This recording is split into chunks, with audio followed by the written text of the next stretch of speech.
So I've been streaming the latest release from Mura Masa, R.Y.C, quite a lot lately, and like, wow.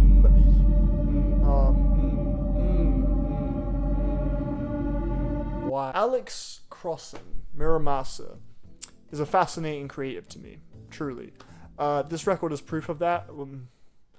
No. The journey towards getting to this record is proof of that. That's more accurate. Having come from a future bass UK garage background with records like Someday Somewhere and Soundtrack to a Death, both of which I think are pretty, you know, solid, to diving headfirst into emo, Midwest emo, pop punk, on R.Y.C, he is someone that I definitely know to keep my eye on just out of morbid curiosity, because this record proves he's a pretty unpredictable creative, and I definitely appreciate the bold ambition. He's a guy willing to create a record that feels like an entirely new beast altogether compared to his previous stuff, which is cool as fuck. That being said, R.Y.C is, in my opinion, this is just my opinion, a fucking clumsy, inept bobsleigh ride through auditory hell, and it's a colossal fucking in every way. So where the fuck does this record fail for me? Where does it all topple?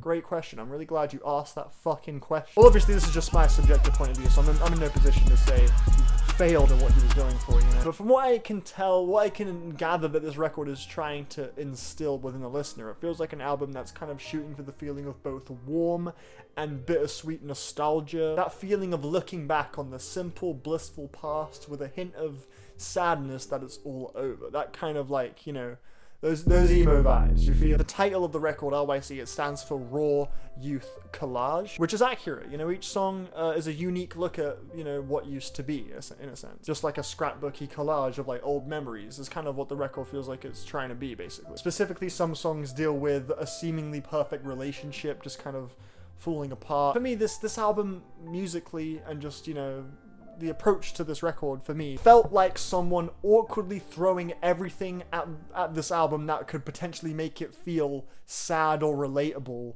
without really much semblance on organizing it into something satisfying and holistic. It lacks that human pull it wants to have for me. And that's not me trying to say that it's melodramatic. I would actually say quite the contrary. All of it feels completely honest and from the heart.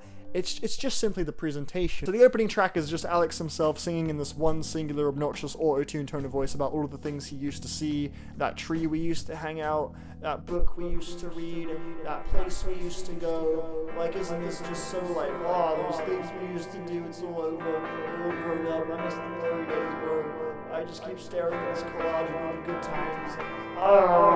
He's just listing things he used to do. It's just so, like, obnoxious. Like, the fucking singing in autotune is horrible. It's horrible. Ironically, there's just nothing subtle about it, even though it feels like it's attempting to be this, like, raw look at troubled youth. Instead, it just kind of feels forced when you don't really elevate it into any sort of creative height. And this goes for most of the track list. Vicarious Living Anthem has the most horrible use of distorted vocals possibly ever. It feels like a song that was cobbled together in minutes, just entirely relying on the glossy presentation of, oh bro, it's just raw emotion and feeling to carry the whole song and justify its placement. It feels like that's all it's dependent on. No Hope Generation is a song all about how cool it is to be sad now, which just feels fucking pointless and counterproductive to the overall goal of the album. In my mind, it's fine for like the first minute, but then the instrumental does this thing. I don't know, it just makes no sense. And then pads come in because that's how you make a song feel all sad, you know, you just throw some I felt like I could just see through every move this record was making.